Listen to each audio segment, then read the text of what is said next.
So I think we'll go ahead and get started on this kickoff event for the Gender, Women's Suffrage, and Political Power Conference. My name is Stephanie Nowen. I use she, her pronouns, and it is absolutely my delight to moderate this kickoff event and welcome Dr. Elizabeth Howe Bradley, our keynote speaker. Just for introductions, Dr. Bradley is currently the president of Vassar College, has been in that position since July 2017. She has led the college to establish new programs and partnerships in India, Rwanda, and China to bring the model of liberal arts higher education to these various settings.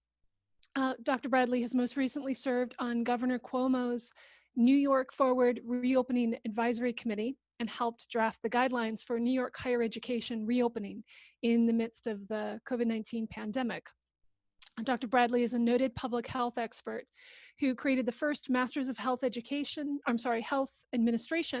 on the African continent with the Clinton Health Access Initiative and pioneered a model of scale up with the Bill and Melinda Gates Foundation.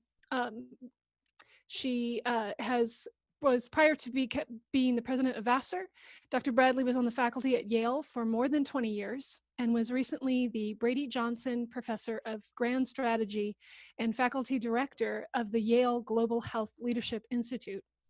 Dr. Bradley's research is focused on the quality of hospital care and large-scale health systems and strengthening health system efforts within the US and abroad. Dr. Bradley has published around 320 peer-reviewed papers and has co-authored 3 books, including The American Healthcare Paradox: Why Spending More is Getting Us Less. She is the 2018 recipient of the William B. Graham Prize for Health Services Research and was elected to the National Academy of Medicine in 2017. And she's also a member of the Council of Foreign Affairs and has graciously come to talk to us today about women's leadership, and will be presenting her talk, Glass Ceilings and Maternal Walls, Women and Academic Leadership. So it's my great honor to welcome you, Dr. Bradley. Thank you so much, Stephanie. I really, really appreciate that very generous introduction. I am delighted to be here and have had some conversations with Stephanie, which I've really enjoyed. And I'm grateful to Emily Conroy-Krutz, who had invited me to give this talk. I also really want to recognize the research assistant that helped me, another woman who is definitely on her way to great things in leadership, Grace Hahn from Vassar College. Now, Stephanie, I'm looking to share my screen. It says only host or all panelists. Can I click all panelists and then you think I can share my screen? Yes. Okay. So let's see. Is that working? Yes, that will work, I think. Are people seeing the slides? It's there. Awesome. Okay. Terrific. Well, what I'd like to do in this next hour, as I understand, is provide some data on what we know about women in academic leadership and pose a couple of questions, some puzzles about where we are and why we're not making more progress. Maybe tackle a few ideas that are evidence-based of what organizations have tried to do to change this situation, and definitely have time for questions. I know Stephanie's got a few up her sleeve, but I hope some of the audience also will feel free to chime in and ask questions in the Q&A. So I'll get started here. My outline is to give a brief history of leadership theory. And then talk about what we know already about the impact of women in leadership. What happens to those organizations, those countries, those communities when women are in leadership? Then I want to talk about the representation of women at the top. Are we there or not? And the implications for today. So let me start with the historical perspectives on leadership. You know, the early literature on leadership began, the scholarly literature really began again, this is mostly American literature that I'm drawing from, began in the 1880s, really through the 1920s, through industrialization. And the key theory about leadership was called trait theory. And I believe this picture, which, let's see, it's not really advancing, uh, gives a good sense of what trait theory is. Congratulations, you got a leader. And this baby has just come out of the womb. The point here is that in those early days of industrialization, people basically thought you could tell who would be a good leader by their traits. And what do you think those traits were in the research literature? Well, tall, athletic, male, often Christian, white, things that are sort of characteristics you're born with, can't do much about. And this theory is debunked long ago, although let's face it, people still have a little bit of that bias in them of thinking, oh, maybe this person will lead better because one of these particular traits. That theory really gave way as through the industrialization era and afterwards, people started to note that, in fact, there were a lot of tall white men that maybe weren't leading that well and their companies weren't doing that well. So what else could we add to the explanatory model here? And what became popular was something called the behavioral theory of leadership.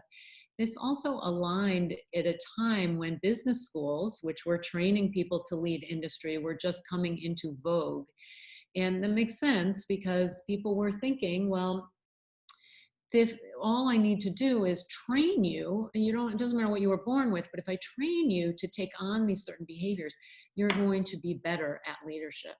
And in fact, here's the first business school, I believe Penn, Wharton, and you can see how stark it really was. And this is one of the early classes in the business school, all men, all white, etc. Probably many athletic, many sort of built the standardly way. So, and the behaviors, what do you think are the behaviors that were sort of trained in and taught that if you do this, you're going to be better at leadership, your company, your family, et cetera, are going to be better off?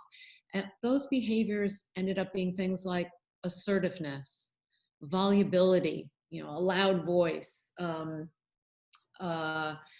acting confidently, being masterful at things that we may in today's current environment recognize as often behaviors associated with men and with male gender. Interestingly, at the same time, statistics were really being developed and used in business functions to try to understand what businesses are staying within tolerances, what's predicting their profitability, et cetera. And interestingly, through a lot of those very early statistical analysis, people were starting to recognize that even if someone had the same behavior, gee, it's not really clear that there's a lot more to whether things are being led well or not well.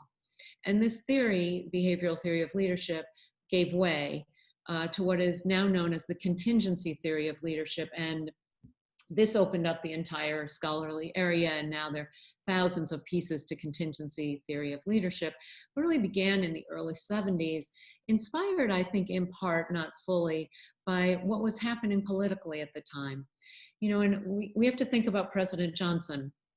President Johnson, during, up in previous to and through this era, when you think about civil rights, usually people look back at President Johnson and say, what an amazing strategist, could figure out how to pull what levers in kind of paradoxical ways, as we now know, to allow the passage of civil rights. And yet, only a handful of years later, in the middle of Vietnam, people look back to President Johnson's actions, particularly his strategies in Vietnam, and just say, wow, not a good president. So people started to question, how do we have such amazing leadership in the same person in one context, and then in another context, nothing? And this was part of the birth of contingency theory. That contingency theory is that what leadership characteristics, what leadership behaviors will be successful depend wholly on the environment you are in. So it becomes critical that the person in the leadership role can read the environment, can be empathic with the environment, can fit in the ecology to be able to lead well. And that is a long way from trait theory, a much more subtle understanding of what really creates positive leadership and for positive change. So let me segue back because I think, oh, and I guess I'll just close off this piece of it. You know, this contingency theory and the ability to read environments and kind of be in empathy, this has a much more stereotypically female sense to it. It certainly isn't the same as volubility and assertion. You know, you can see the evolution of this concept with bringing in more voices than strictly the masculine voice. So let's now turn to a really important feature of, you know, we may from an ethical and moral point of view say, well, women should be in leadership just like men should be in leadership. But let's talk about the cold hard facts about the impact of women in leadership. And there are many, many studies, but I thought I would quote a few of them. Hugendorn, you know, in this study, teams with both men and women performed better than teams with men alone. And this was in an experimental context, but pretty clear that the gender mattered, the inclusion of women. Here is Zenger and Folkman. Women rated by their peers were rated better as better leaders than men at all levels. So this was a survey. So again, not experimental, but a survey and trying to say, are the women or men better leaders? And this was peer evaluations and clearly felt that women actually at the same peer level. And then Phillips, you know, diverse groups, what do they actually do? This was a study to really understand why would it be that groups that are diverse by gender, at least, why would they perform better? Well, they bring new ideas and more thorough evaluation if they're diverse from a gender perspective. In corporations, we also have many, many studies to show the impact of women. I think that this being one critical one, study of 353 Fortune 500 firms, you know, fairly recent data, firms in the top quartile by percentage of top management who were women, so those who had more women in their top management, had higher returns on equity, 35% higher than those who were in the bottom quartile. So mostly men in management are doing worse than those that actually even it out a little more. Similar Boatman, again, there are many, many studies like this showing it again and again, that more women in leadership roles, organizations will outperform their competition. And, you know, it's not just in organizations. What about in governments? So in the United States, for instance, in 2013, I don't know if we all remember the shutdown in the government. Well, it was 5 female senators who were the first to break from their parties and cooperate together across party lines to overcome the government shutdown. And in a much different context, Rwanda, female politicians were the ones to craft legislation on violence towards women. That's a topic again and again in many, many settings, become part of the discussions, and women, if they are in politics, will really champion legislation against violence towards them. Or in India, village councils were, there's a great study by Beeman, councils that had more women on them were much more likely to invest in education and health assets like drinking water facilities, sanitation, roads, etc.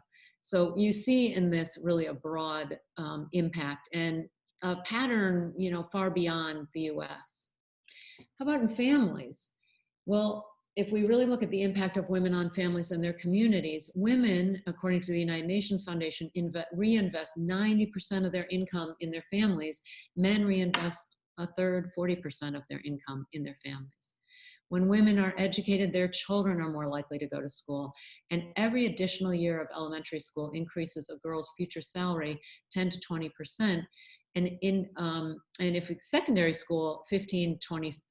So the idea that mom being educated gets the child to actually be socially mobile demonstrates or manifests the investment women make in their families and communities. And then broadly, Knowles et al. Find that increasing girls' and women's education levels, so investing in women, is absolutely associated with economic growth in the country. Okay, so women there are a lot of feminine characteristics that are seen in contingency theory, our current thought about what makes for good leadership, the empirical evidence about when women are really engaged either in corporations or in governments or in their families and communities. Those entities do better. So are women at the top? So let's look at this data now. In corporations, women are extremely underrepresented at every level of the corporate pipeline. So this chart's a little funky, but the largest cylinder are the entry-level professionals, and you can see about half of those are women. And then manager, a little less, and you keep going up and up and up. You get to the C-suite, so the top CEO, COO, that's looking more like a couple of percentage points. And I put the data for 2012 and 15 together because this just isn't changing very much. In fact, women now make up less than 5% of CEOs and less than 20%, in some industries, 30% of board members. Well, how about government? Are we making any more progress in government? Not really. Women are incredibly underrepresented. This is a chart on the y-axis is the percentage of parliamentary seats or congressional seats held by women. And on the x-axis are all the different countries in the OECD. And you can see the black line is the average. So on average across the OECD, about 20% of those top parliamentary seats are held by women. And if we look at the US, we're worse, we're at 15%. And if you look up to the right-hand side of the chart, Finland, Norway, Sweden, these are countries that we see tremendous, in my other work, tremendous innovation in the area of healthcare and education, the environment. And, is that related to exactly what gender is deeply involved in their country's large decision-making? So unfortunately, if we look across the globe at whatever the 194 countries, the US ranks 72nd in representation of women in Congress. Something that is probably not helping us any. Okay, so how about lower down in communities? Well, women are underrepresented in educated and employed groups. And this has changed for sure in the US over time, but I'm also looking globally. About a total of 3.6 million more girls than boys are not enrolled in school globally. If we look among everybody who's illiterate globally, 2/3 of those people are women, even though it shouldn't be more than half. And females are more likely to work in informal positions or as unpaid family laborers than men are. Now to hone in on exactly the point of the talk, women in academic leadership. I mean, is it different in academic leadership where to be in academic leadership, you have to be very well educated, you have to already have had so many privileges and possibilities and other people investing in you? Could it be that at least in academics, this disparity between men and women is different? So I wanted to focus on presidencies. Since 1986, this is the good news, to 2016, so what is that, 30 years? There have been strides made. I mean, 9.5% of colleges were run by women in 1986, and now it's 30% are run by women. It is true that it is more common for women to run, where are they seen more? In the community college and in public universities, and then nonprofit privates. Looking at the mix of race and gender, only 5% of college presidents are women of color. And we've heard this phrase before, the glass ceiling, the idea that women get to a certain level and they can see through to the principal, whether that's the CEO or the president or the board chair, they can see the top, but they can't quite get through it. And how common this has been seen. The puzzle is that 57 now in the United States, 57% of all bachelor degrees conferred are conferred to women. And half of all doctoral degrees are conferred to women. And even half of the college-educated workforce are women now. Those are new statistics and would give hope with churning out all these degrees that women would be in leadership in academics. Nonetheless, only a third, less than a third, of full professors are women. Even though half of the degrees in doctorate degrees are women, only a third of the full professors. And 20 to 30% of governing boards are women. It's more like, in education, it is more like 30%. Furthermore, if you look at the women presidents, they have been more likely to have who have PhDs. So there are some women presidents that don't, but the women presidents who have their PhDs are more likely to have been professors, provosts, chief administrative officers. In other words, they've had a lot of senior experience before they get that presidential job, whereas the men are much less likely to have had previous experience. Also, the women presidents, and this kind of gives rise to our next issue, not just the glass ceiling, but the maternal walls. The women presidents are less likely to have children than their male counterparts. And what's that about? Why would that be the case? So let's look at mothers in the workplace, a double bind. Studies, and there are multiple studies beginning to show this, that mothers compared with non-mothers are perceived to be less competent, less committed to their jobs, and therefore were less likely to be hired, and when hired, offered lower salaries. Some of these are observational studies, some of these are more experimental, where people are given scenarios, you've got this person, you've got this person, and you've got all what's told about them and who people would hire and how much they would pay them. Fathers, in contrast, are perceived to be significantly more committed than non-fathers. So children help fathers in the workplace, but children don't help mothers in the workplace. So fathers were perceived to be significantly more committed to their jobs. They're held to lower performance standards. They're allowed to be late more frequently. All the women in the audience are now laughing when they've seen fathers be late, and are offered higher salaries. It was very compelling and disturbing data. Now, if we look back at salary differences, and here I'm not just on mothers and non-mothers would be in these data together, but women versus men. In recent data, 2013 to 14, male faculty members made an average of 85,000, female faculty members made an average of 70,000. So I don't know what 15 divided by 85 is, but it's a substantial difference. I guess the next study found, if we look across the country in academic leadership, this would be presidents and provosts, 10 to 15% less for women. And we're just starting to really have some great studies on not just this empirical fact, but the structural determinants of it. Because there are probably institutions and parts of our country where, yes, someone literally says, oh, the woman I don't want, they have interpersonal discriminatory, gender-based discriminatory action.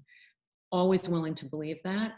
But the more insidious, the more, I think, potent barrier to women having equity with men in the workplace are structural determinants. For instance, what academic discipline women tend to go into and why that discipline. The years in tenure rank, the years in full professor rank, random samples of professors, same age, you will find that women have fewer years in the tenure rank and fewer years in the full professor rank. They take longer to get to that place. What's that about?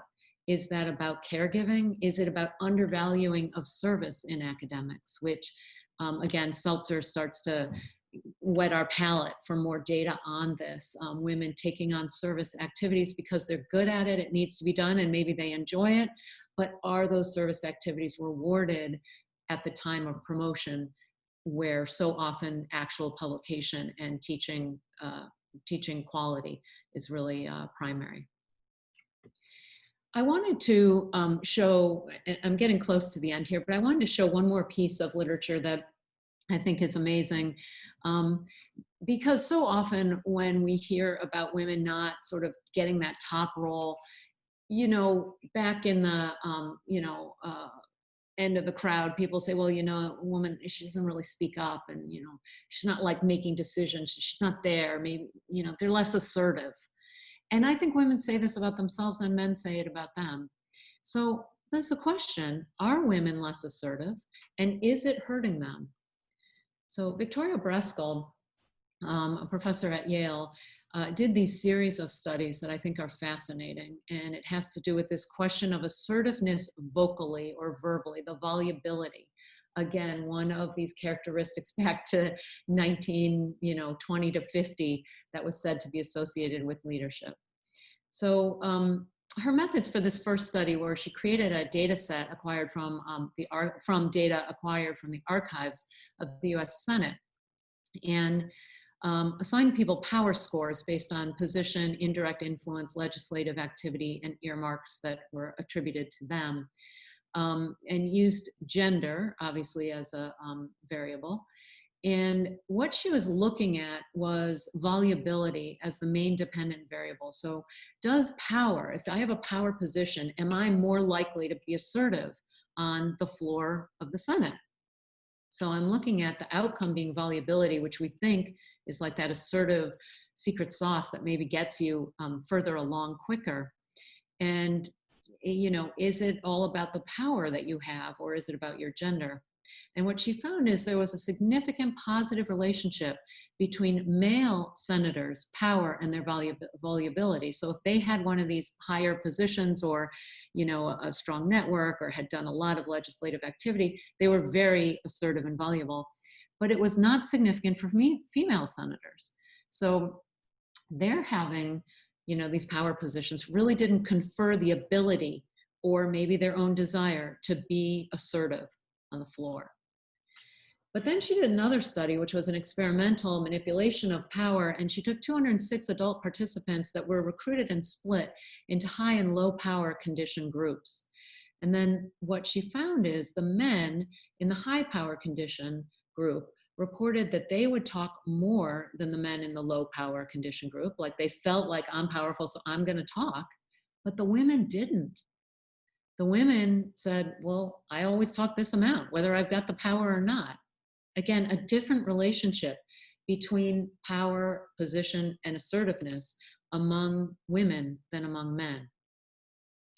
There was a hypothesis at this time in the discussion of this paper that was, well, maybe the women don't speak up because they're a little bit worried about how they will come off if they speak up. So it's not so much a shyness or desire not to speak, but a strategic decision that maybe this is actually better for me given the context. And this, again, draws much more on contingency theory if that hypothesis actually bore out.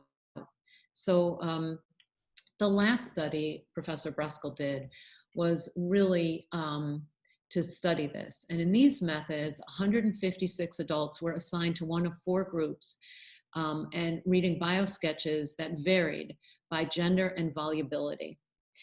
Participants that ended up giving lower ratings to female CEOs when she was reported to have been a high in volubility than being reported low in volubility. So participants actually thought that female CEO who was loud and assertive wasn't as good.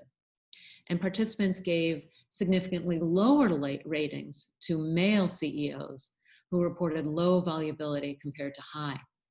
So these 156 adults, who were men and women, and it didn't matter, judged more likely a woman negatively when she was seen as voluble and assertive, and judged men positively when they were seen that way. It just gives more evidence that maybe this idea that women temper what they say when they have power has to do with how it is perceived, and is a strategic decision rather than a shortcoming, a shyness, a preference to not be in leadership. So let's move now from leadership theory, and I hope empirical work I've given you a taste of, to practice. We have to rock the boat.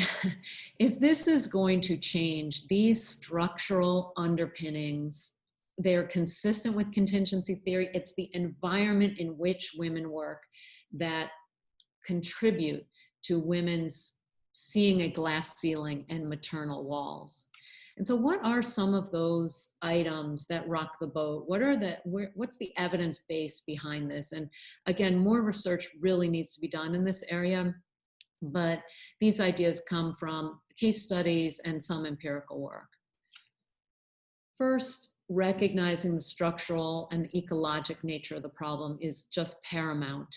If we stay stuck in, there are really some people who discriminate against women, and sometimes it's women and sometimes it's men, that's gonna end up, it's gonna help in those terrible cases, and they're gonna go through the various litigation, it's gonna help. But in terms of really transformation, probably not gonna get us that far. Instead, it's going to take a collective effort of men and women to overcome inequities, and really all genders to really overcome these inequities. And I've talked about female gender, but of course we could talk about other genders that face tremendous barriers, and female gender of color. The more you put on, although the literature isn't as good on this, as deep on this, clearly I would expect the same kinds of inequities to be even further exacerbated. So what kind of programming can really rock the boat? First, equity advisors on search and hiring committees. These are advisors who understand implicit bias, who understand the tendencies of committees to hire people who look like them, and can hold a committee to a procedure. First, they can educate a committee, but then they can hold a committee to a procedure in hiring that will much more likely over time reduce these barriers and gender inequities. Implicit bias training work, and I think driving from the Breskel work, but beyond, this is central. People don't know they're doing this. That's like the insidious part of structural underpinnings of all kinds of gender and other inequalities, is people just don't realize it. It's like they're swimming in the water, they don't know they're in the water. So the training to get more aware of that is critical. Mentorship programs, very important. Mentorship programs, particularly those that give the hidden curriculum to women, that explain what are the various things that have to be done early to avoid some of these delays subsequently in one's career, that can protect one from taking on too much service, even if one gets called to do that by their senior people, having another senior person help with that. A real revisitation of the effect of service on promotion. And this is so fundamental. Women are good at service and often willing to do it, but it absolutely competes for time against publishing and teaching and preparing for teaching. So either really asking women not to do that, but a more creative approach is thinking, that's a kind of leadership. How do we reward that in promotion without compromising women's ability and all of our academic ability to produce outstanding research? So compensating for service time with things that save you time on your research, make you more effective and efficient, like research assistants, et cetera, better computers, et cetera. And then last, generous family care policies. This will benefit our entire population, men, women, et cetera, all genders, but clearly the literature still says that women are much more likely to be caregivers of one kind or another, and generous policies so that one doesn't lose too much time on the academic calendar and the academic trajectory can be very fruitful and helpful to women. So with that, I just want to thank you for your time, and I'm very eager to hear people's reactions. And Stephanie, happy to have any questions from you, but to get into a conversation to what I hope was a helpful talk. Thank you very much. It really was quite interesting, and is a great way to start this conversation that we'll be having at the conference for the next several days. So, it's hard to forget that we are in the middle of a global pandemic, And there is a lot of information coming out now about how this is affecting women in particular. So I wonder if you have ideas for how these glass ceilings and maternal walls are operating during the pandemic, and what we might do to mitigate what really looks like some catastrophic consequences for women's leadership opportunities, especially women with children. Yeah. Well, thank you so much for that question, Stephanie. And as a public health person, I'm particularly aware of the disparities that are happening by gender, by race, really by national origin related to this pandemic.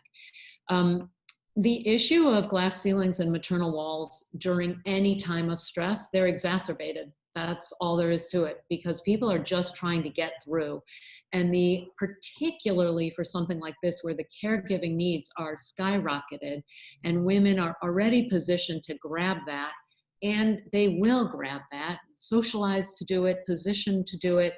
I think that they're just, without question, it's going to make it much, much worse for women. And that will unfortunately have very long-term consequences. We already know women often come up for tenure, as much as 2 years after men, even if they're hired at the same time, and then to full, they might lose 2 more years, often due to caregiving responsibilities. Well, now imagine, this could be 3-4 years delay.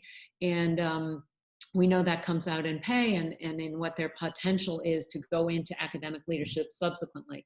So mitigating these is paramount. And I know many liberal arts colleges, Vassar included, have created emergency funds for caregiving support. And that's a very direct, so that at least people who are caregivers can, in fact, find alternative resources to care for their children. But I'll tell you, it's challenging in a pandemic, because you can't just hire anybody to come in and, you want your children to be safe and you want everyone else to be safe. So I'm not sure that those are ultimately going to be enough. Another, and they're not very sustainable, because colleges can only afford so much and it's a very expensive thing, caregiving.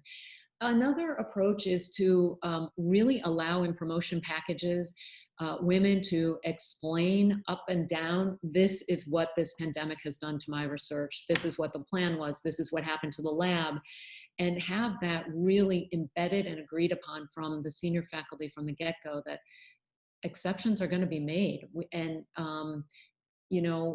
flexibility on what happens to publications during this time, I think is critical. I also think delaying, allowing the delay. But, as I say, that's great to allow the delay. The only problem is those delay cost you money over time. So, they say, oh, we're going to let you delay. But yeah, now I'm making $30,000 less than my male counterpart because I delayed for 2 years. So I think that's another piece of it. There's one more interesting piece of research Catherine Tan at Vassar actually recently published on how people are risk averse or not in the pandemic. And I think it's very interesting, because her qualitative work shows that women we often think are more risk averse in the pandemic. Like a man will just go in like a person into fire. But actually her research says it doesn't have anything to do with gender. It has to do with whether you're caring for someone else. And that happens to be common for women. But if if someone else is dependent on you, you're less likely to run into the fire or run. And I think that's just really interesting for us. When women pull themselves out of, something that may be helpful for them, often it's because some of their life is dependent on them. So we shouldn't punish them for that. Well, that's really interesting, and yeah, it highlights this challenge we have, right, of these policies that are normally used to provide flexibility for caretakers might actually also disadvantage them in the long run. In the longer run, right. So we have a few questions from the audience. I I do hope at some point we can talk about the symbolism of Kamala Harris, but I want to go to some of these questions that we have here. So one of the attendees asked, can you talk in a more granular level about women's leadership in academia? For example, about being given unpleasant leadership, like when something is about to be defunded and a woman is the last leader to go down with the boat, or for areas that are visible but not really highly valued at the top, such as diversity leadership. That is, I can see tons of women leading, but seeing also that it is unpleasant and does not amplify their research, where a man is put in charge of a STEM institute that is well-funded and appreciated by upper administration. Oh, I really want to know who you are. Email me. No question about this. No question about this. You know, that's part of the mentorship part that I added into what can transform this. Women are asked constantly to do those kinds of things, like just what you said, lead this diversity center, and not one person at the top is diverse. So you on your own are supposed to change the entire school because suddenly you have this title of Associate Dean of Diversity, but there's no commitment around you for it. It's just, frankly, it's just tokenizing. So I often, in mentoring women going through leadership questions, ask exactly this: what kind of support from the top do you have for what you're being put in charge of? And don't take the dog question. Don't think that you can transform something. And it's such a sad state of affairs, because often women are looking for leadership and working hard enough for leadership, and they're given something, they think, well, this is my opportunity. But we cannot be unsubtle in our evaluations of opportunities, and we have to say no. I don't have time for that. I am eager to lead and pitch something that is much more consistent with where the institution is going. The last thing I'd say about this is, if one keeps getting that kind of nod, it may also be that the values you have, what you're excited about, what you're good at, is not shared by the top leadership of the institution you're in. And those are hard decisions, but sometimes you just have to say, this is not where I'm going to give my best. I got to go to a different institution where the top leadership are actually doing the same kind of thing I'm doing and interested in. Thank you very much for that answer. We have another question about family care policies as a remedy for lack of women in leadership. So some have argued that in countries with quite generous family leave policies like Nordic countries, you're less likely to see women in leadership positions in the corporate sector because they're more likely to take time off. So do you think something like paternity leave and encouraging men to slow down might be a remedy for that? Yeah, that's a very good insight. And I have not read that literature out of the Nordic countries that actually demonstrates what you just hypothesized. So please send it to me if that already exists. I'd like to become well versed on that. You know, it's interesting. I think that paternity policies make very, very much sense. I think my only caution is, are they at the expense of caregiving policies for women? So that's what I think always when you're trying to undo a structural problem that is either a racism problem or sex discrimination, et cetera, you have to be careful not to recreate the same structural inequalities in the new program. So if we could just have paternity leave and have more people doing caregiving, and really that's accepted socially, that would be great. What would be a problem is if there's a scarce resource and now like it's shared and yet women still get the work, but they don't quite have all the leave policies. That would be recreating the same inequities that were trying to be dealt with by the original caregiving and maternal leave policies. But as long as you could really fund that appropriately, I see it as nothing but a win for all. Sounds good. So wondering if you have recommendations for graduate students who may be looking at leadership positions. One of our attendees asked, are there specific programs or experience that you feel would help graduate students obtain confidence and experience that can be useful in the future? And that might include volunteer or professional work experience. Mm-hmm. Yeah. It's such a broad question. It's hard to tailor it exactly because it kind of depends the field one is in. But what I would say in terms of building that confidence is get yourself on projects where you really have to take a role verbally leading. And I say that on purpose from Breskel's work, but my own life as well. Being able to articulate yourself and feel confident about the way you speak and the words you use and the ideas you have, and being able to do that on your feet is so fundamental. And I don't think it's born in. We don't really learn that as little girls. As little girls, at least, I mean, I'm older than probably a lot of people on the phone, but you know, as little girls, you're sort of taught to be quiet and laugh and support and play and cook and clean. You're not taught to like convene the group. You're not taught to be the first one with the big idea.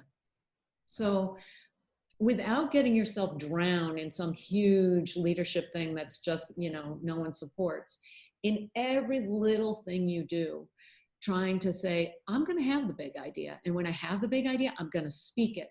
And then you learn, hey, they listened. And I think that's kind of trial by fire. You've got to put yourself in the position that you're using your voice and your intellect in ways that are true to yourself, but also really share what you have to offer openly and confidently. Yeah, and I'll say from my own experience as a graduate student, having an advisor who invited me to the table, right, to Yep. sit with the grown-ups. Yep. And I learned so much from that. And so those of you out there in the audience who are faculty thinking about ways that you can mentor your graduate students into those leadership opportunities. We have another question about, Can I just add one yes, tiny thing to that? absolutely. That's 100% right. Always do that. And of course, when you're mentoring. But for those who are being mentored, I think the other thing is just do not shrink from making a mistake. Like you could be at that meeting with the chair of A, B, and C, and you say, I have a big idea, and you say it, and you just totally screw it up, and you're so embarrassed and humiliated, and you wish you didn't say it. So what? Go back, figure that out, say, okay, I'm not going to do that again. And you do that 2 or 3 times, and you know what? You're going to be great.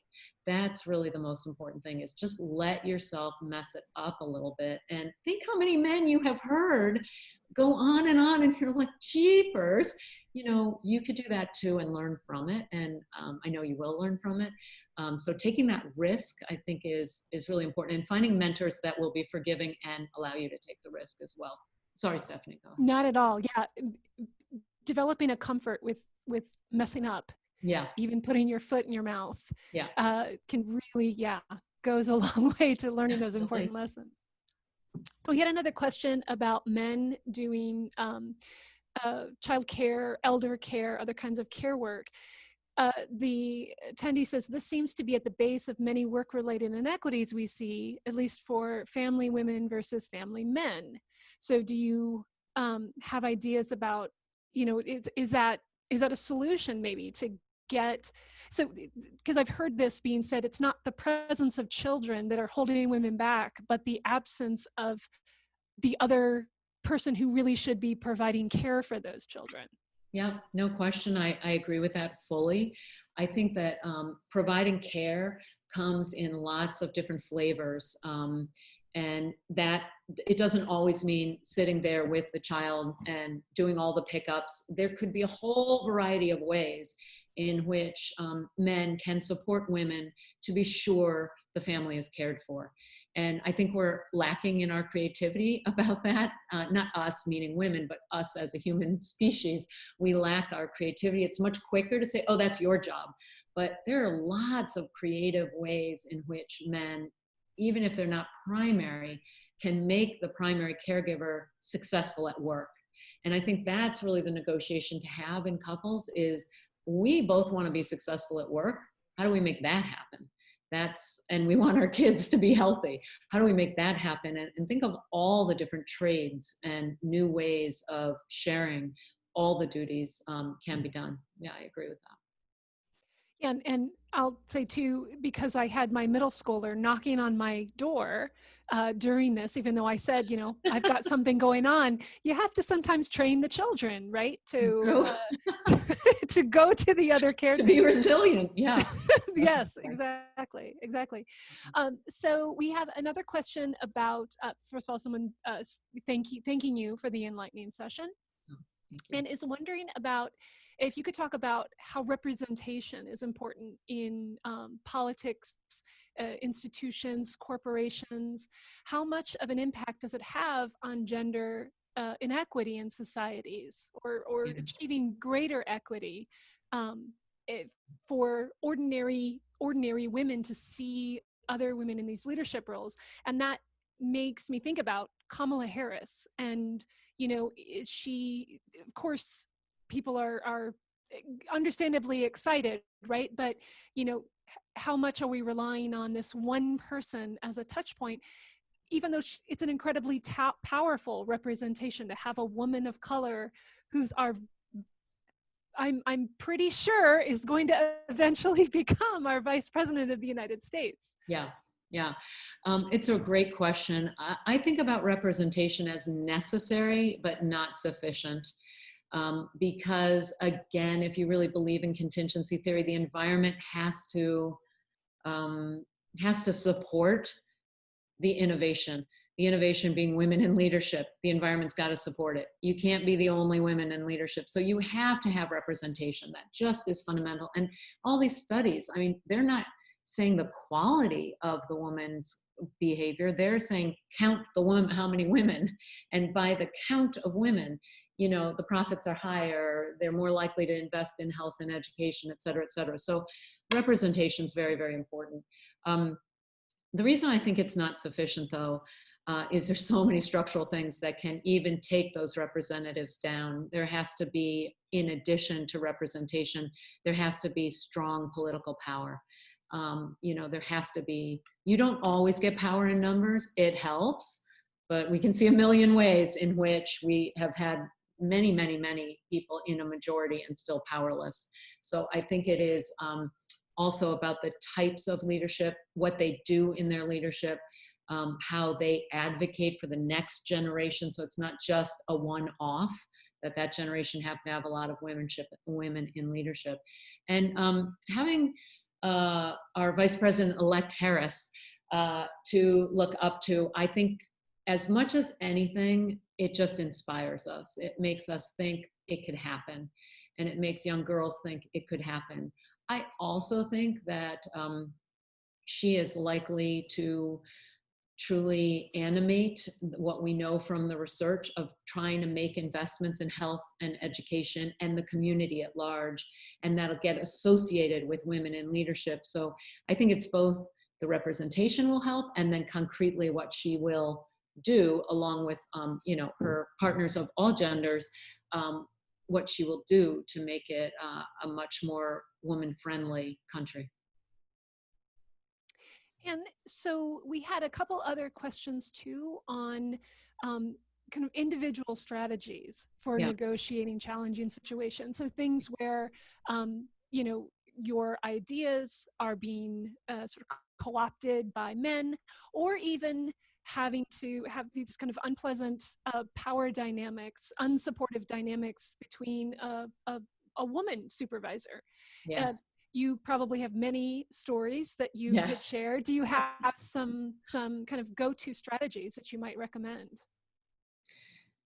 Yeah, I mean, academics is just so hard because it's all peer review and a lot of gossip and a lot of politics. Brutal, can be absolutely brutal. I mean, I think a couple strategies are stay true to yourself. Just do not do things that you feel under pressure to do for someone else's goal or gain that they tell you you're going to gain, but really it's all their gain. Just do not get sucked into that. I think there is a risk, and you may get set back shortly, but it's a Pyrrhic loss. I mean, I know we usually say Pyrrhic victory, but it's a Pyrrhic loss. You may get set back for a minute, but actually people will see that you stood by an ethical, honest, true to yourself approach, and you'll get picked up elsewhere. that has happened so many times in my career where I felt like, oh man, I really blew that now because I just said, no, I'm not doing that. And then come to find out, 2 years later, someone said, I saw you take a stand on that. And I thought you would be just perfect for this. And I'm like, oh, good, because I've been, wondering if I ever was going to get a new, project again. So it never pays to compromise on your values. Never. Sometimes you have to wait to see how it pays off to stay with your values, but it does. So I would risk an academic opportunity in order to speak up if I thought really this is a line that something has been crossed. Someone stole your ideas, someone's impersonated you, someone's done something fraudulent. You just got to stand up for it, and it will pay back in time. And then at the end, my friends used to tell me this, if it doesn't pay back, what are you doing staying with that mentor or in that organization? You should be out of there, because it's not making you any happier to have to compromise your values. What an absolutely inspiring way to end. Thank you so much, Thank President you, Bradley. Stephanie. This was really fun. Oh,